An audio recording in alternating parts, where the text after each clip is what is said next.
yes.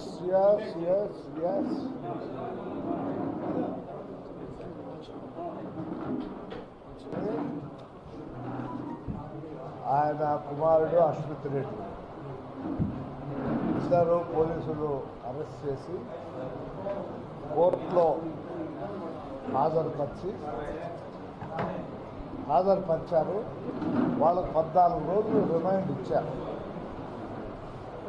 ఇది ఏదో మేమంతా ప్రభాకర్ రెడ్డి గారు ఏదో అఘాయిత్యం చేశాడు అనేటువంటిది చెప్తున్నారు. ఇది కేవలం రాజకీయ కక్షతో చేసినటువంటి కార్యక్రమం తప్ప మరొక ఫ్రాడో కాదు. రైట్, ఫ్రాడే జరిగిందనుకున్నా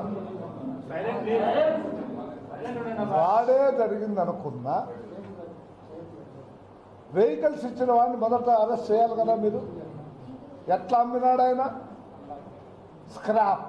స్క్రాప్ కింద అమ్మాడా? బ్రహ్మాండంగా ఆయన అన్నీ చెప్పి B4 B6 ఉన్నటువంటి క్వాలిఫికేషన్స్ ఎట్లా ఉన్నాయో ఆ రకంగా బ్రహ్మాండమైన కొత్త టైర్లు బ్రహ్మాండంగా పెయింట్ చేసి ఇంజిన్ పైన ఎక్కడ కూడా మరక లేకుండా ఫ్యాక్టరీ నుంచి ఏ రకంగా అయితే B4 B6 B5 వస్తాయో అంతే పరిశుభ్రతతో అంతే నాణ్యమైన దాంతో బయటికి సుందరం గౌతమ్ అండ్ కంపెనీకి ఇచ్చులు పెట్టి ఏడో కొనాలంటే వాళ్ళని తీసుకొచ్చి నంబర్ 1 నంబర్ 2 అని వాళ్ళని తీసుకుపెట్టారు. మాకు తెలిసిన వెంటనే మా వాళ్ళు కమిషనర్ డీజీపీ ఆఫ్ కోహిమా నాగాలాండ్కు ఒక కంప్లైంట్ ఇచ్చినాడు. అశ్విత్ రెడ్డి 7/2 7వ తారీఖున 2వ నెలలో 2020. ఇవాళ ఎంత డేటు? ఇవాళ what is the date? 5 months క్రితం he has given a complaint. ఈ రకంగా మాకు తెలుస్తా ఉంది. Please register the case and enquire and capture the culprits. This is the copy. This is the official copy. వాళ్ళకి ఇచ్చినటువంటి కాపీ. మరి మేమే తొందరగా మేమే మమ్మల్ని పట్టుకోండి. మేమెట్లు ఇస్తాము? మేమెట్లు ఇచ్చినాము? మోసపోయేవారు తెలిసిన తర్వాత వెంటనే these people the Kohima transport commission కూడా కలిసి ఈ రకంగా మాకు వచ్చింది, దయచేసి మీరు ఇన్వెస్టిగేషన్ చేసి కేసులు ఫైల్ చేయండి అని దే హావ్ రిక్వెస్టెడ్. ఈ 2 అఫిషియల్గా జరిగినటువంటి ఏదో ఆషామాషిగా మాట్లాడేటువంటి కాపీ. కాబట్టి ఇది అసలైన కల్పిట్స్ మీరు పట్టుకోకుండా ఒకవేళ మీకు అనుమానం ఉండొచ్చు ప్రభాకర్ రెడ్డి పైన అశ్విత్ రెడ్డి పైన. I have no objection. ఉన్నారు కాబట్టి వాళ్ళపైన మీకు అనుమానం ఉంటే వాళ్ళు చేర్చు. నేను చేర్చదని అన్నదా. ఎప్పుడు 6వ వాడి కదా 7వ వాడి కదా 8వ వాడి కదా. అసలైన culprit, the number 1 culprit is that. ఏమి ఆమె ఉంటుందో మరి అధికారంలో ఉన్న పార్టీ వాళ్ళకు ఏమి లేదండి వాళ్ళ గురించి ఏమి ఆమె ఉంటుందో నాకు I have no idea. But something is there, some fish is there between the Ashok Lehland and the government of Andhra Pradesh. కక్ష పూర్తిగా ఈ గవర్నమెంట్ మొదట వచ్చినప్పటి నుంచి ఇది అధికారంలోకి వచ్చిన రోజునే ఫస్ట్ ఆఫ్ ఆల్ మా బస్సులన్నీ రెగ్యులర్గా తిరిగేటువంటి బస్సు ఏంటి మీరు పెట్టిన కేసు? డేంజర్ లేదు, వైపర్ లేదు, సీటు శుభ్రంగా లేదు. ఈ రకంగా number of cases one after one. When I was a opposition NT Rama Rao గారు ఈ హిందూపూర్ దగ్గర అబూరేదో కాలేజీకి వచ్చారు. వచ్చిన రోజు నేను ఆయనకి అటాక్ చేశాను. అటాక్ చేస్తే ఎన్టీ రామారావు గారు అబ్రప్ట్గా మీటింగ్ మానేశారు. ఆ రోజు నర్సింగ్ రోజు మినిస్టర్ ఏం చేశారో వీళ్ళు ఎవరయ్యా ఈయన సంగతి చంద్రబాబు గారు నా గురించి చెప్తే అడిగాడు, సార్ ఈయన ఇది నాకు పచ్చలు ఉన్నాయా అది. సరే నేను చూసుకుంటాను. చీఫ్ సెక్రటరీగా పనిచేశాను సార్ ఆ రోజు కమిషనర్. ఎలక్ట్రానిక్ వర్క్ ఆ రోజులో ఏం చేశారు, మామూలుగా సాంప్రదాయంలో పద్ధతి ఏముంది, అనంతపూర్లో బస్సు పట్టినారంటే తాడిపత్రి వచ్చి మా ఆఫీసర్ సేవ్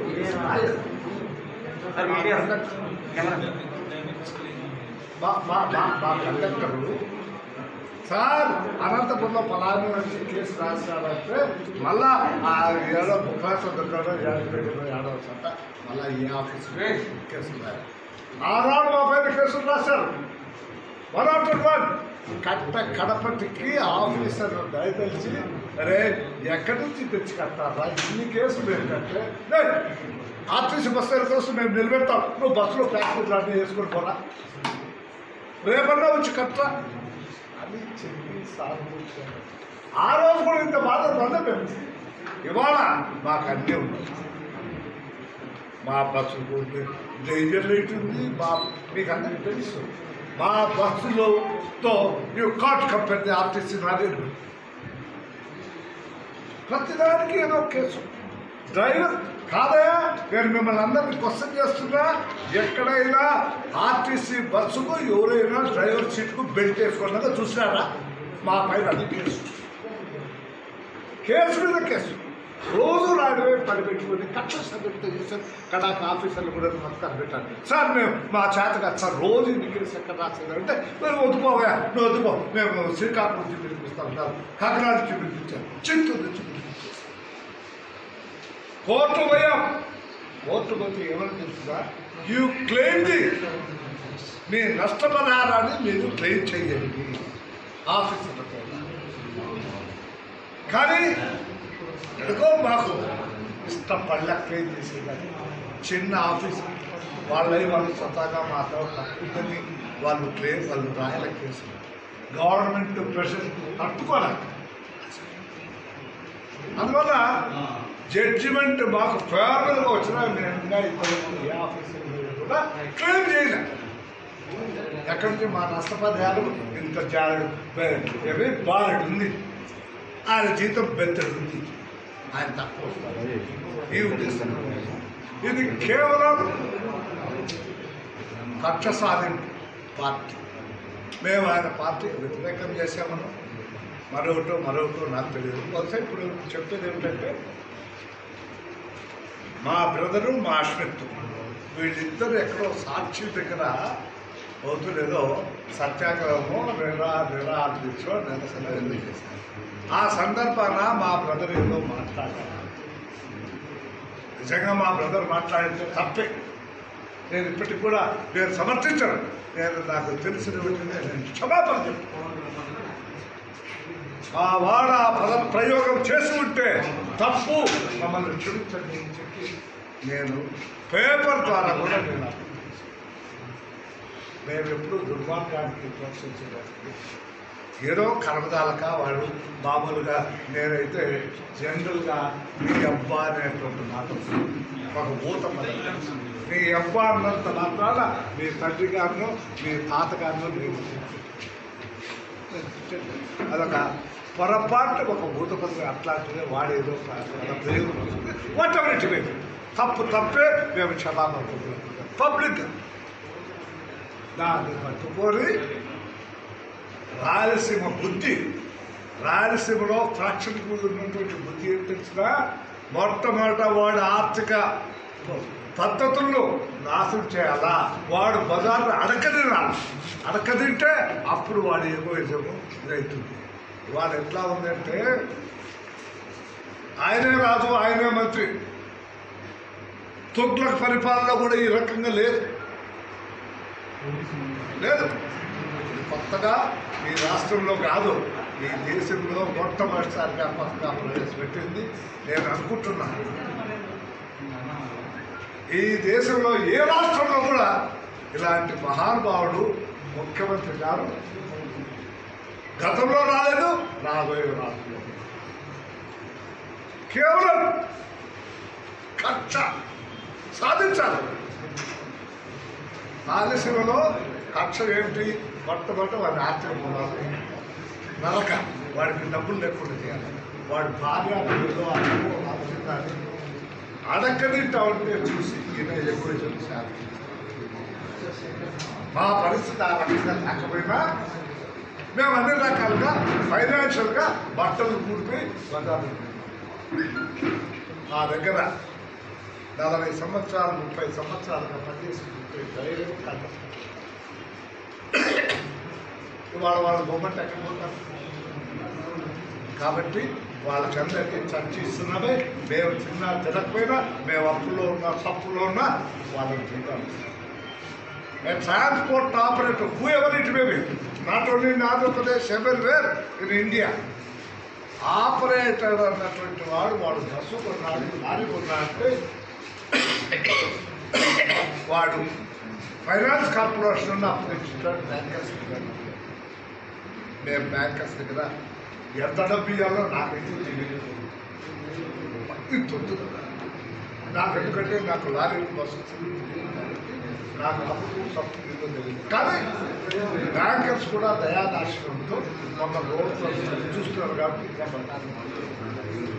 జీతాలు ఇస్తున్నాం మా వర్కర్స్కు. అదే మైనింగ్ ఉంది, మైనింగ్లో నువ్వు సస్పెండ్ చేసావు, క్యాన్సిల్ చేసావు, పీడ పోయింది. అటు 40 కోట్ల రూపాయలు ఫైన్ వేసావు. ప్రకాశం జిల్లా సిద్ధరాఘవయ్య గారు 400 కోట్లు ఫైన్ వేస్తే ఆ ఊరంతా అమ్మితే కూడా 400, ఒంగోలు అంతా 400. ఇప్పుడు ఏముంది? 2 మాటలు. ఆయన రాజా తలుచుకుంటే దెబ్బలు పొదవలేదని ఎప్పటి నుంచో బాగుంది. ఒక 1000 సంవత్సరాల నుంచి ఆపింది.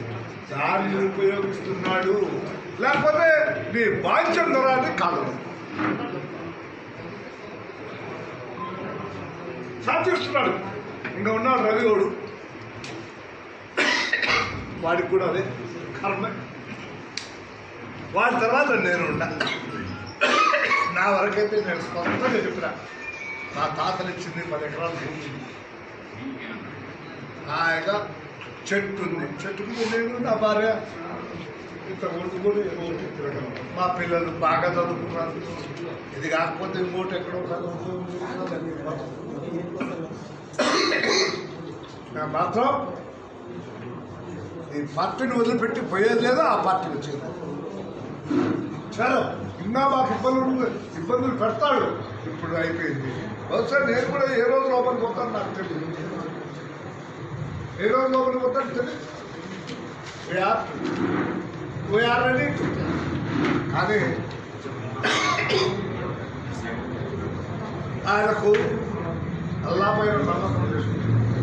యేసుప్రభు పైన నమ్మకం లేదు, మల్లయ్య పైన, శ్రీశైలం మల్లన్న పైన లేదు, లేకపోతే తిరుపతి వెంకన్న పైన అసలు